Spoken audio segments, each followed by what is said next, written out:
Hi there, it's me, Viv. I have 2 stories to tell you all. One about a friend that no one can see, and another about a book that mysteriously disappeared.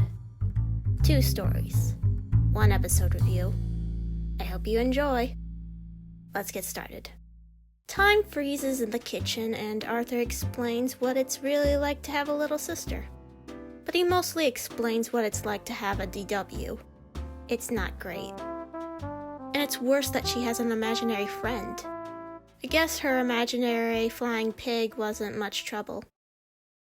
Good thing he got lost inside the couch. Never to be seen again.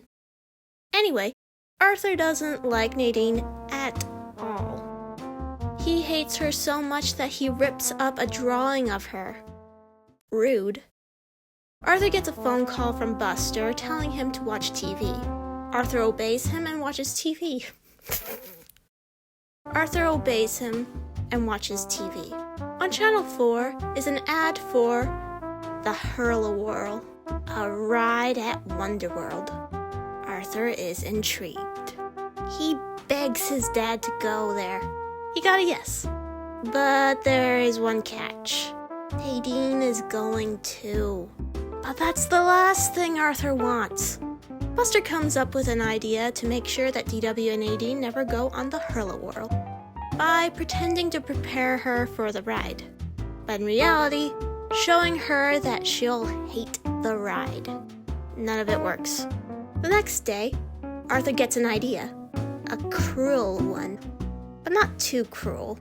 Just cruel enough to trick DW that Nadine is sick. It works at first. But when they get there, DW is worried about Nadine being alone at home. It appears that the day is ruined. But Dad saves the day, making DW happy. Except for Arthur, who happens to be sarcastic about it. His mood quickly changes when Mom comes back with the tickets to use on rides. He and Buster ride the Hurl-A-Whirl many times until they are out of orange tickets and only have green tickets for the baby rides. DW and Nadine stop by, and Buster ditches Arthur. Best friend of the year. Arthur is left alone with Francine with no escape from the grave embarrassment.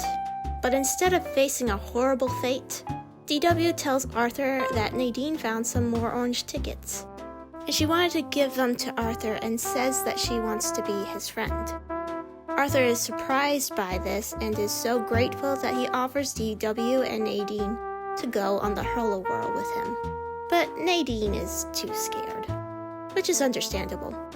Before he and Francine go on the Hurl-A-Whirl, he gives DW his green tickets and says that afterwards, he is willing to go on any ride she and Nadine wants.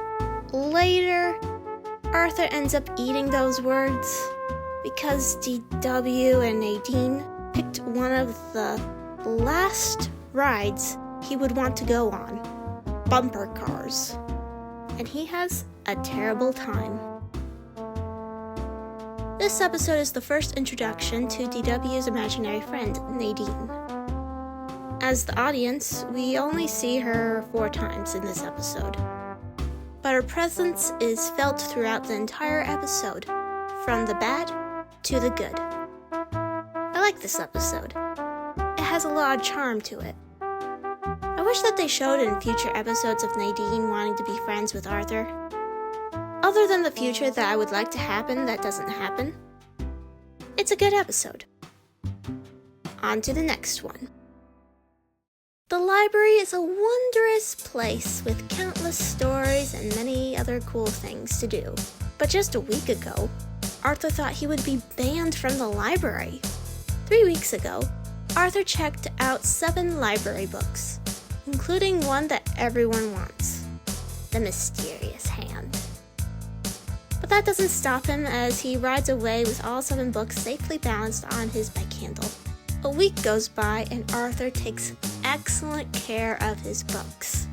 Then one day he realizes that he has the mysterious hand. Forgetting that he had that one, he looks for it, but he can't find it anywhere. He later learns that he didn't have it with him when he came home that day. making him suspect that it was taken right when he left the library. It's a mystery, and mysteries are solved by detectives, and the only detective he knew was Buster Baxter, Private Eye, who helped him out when he solved the case of the missing quarters. But he can't ask Buster for help. He's a suspect. Everyone is a suspect.